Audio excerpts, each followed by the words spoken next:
નમસ્કાર સર, કોડાફોન કંપનીમાં આપનું હાર્દિક સ્વાગત છે.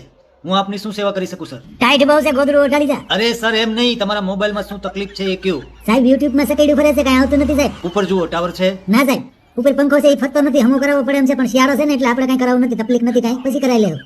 અરે સાહેબ, મોબાઈલમાં ઉપર ટાવર હોય. હે ટાવર હોય તો મરી ગયા મોબાઈલ વાળા ખોખામાંથી કાઢી લીધું સાહેબ. હે? મોબાઈલ લીધો ને ટાવર નો દીધું. એલા ભેંસના મોટા ભાઈ, મોબાઈલમાં ઉપર જો, ત્યાં શું છે? ત્યાં તો 7-8 વિંધા છે સાહેબ. અરે અલ્યા ભૂત, મોબાઈલમાં જો સ્ક્રીન દેખાય છે? નહીં સાહેબ, મને લાગે છે મોબાઈલ વાળા એ કાઢી લીધું, મારું જાજુ કાઢી લીધું લાગે છે. અરે તંબુરા, સ્ક્રીન નથી તો તું વિડીયો કેમાં જોતો તો? મોબાઈલમાં. હા, તો ઈ મોબાઈલમાં ઉપર જમણી બાજુ જો, ત્યાં શું દેખાય છે? કાંઈ દેખાય છે કાંઈ? હા સાહેબ દેખાય છે. હા બસ ઈ બોલો, શું દેખાય છે? મારા ડાબા હાથની પેલી આંગળી. તો ઈ આંગળી લાઈટના પ્લગમાં નાખીને ચાપ ચાલુ કરી દે. આવા ના આવા.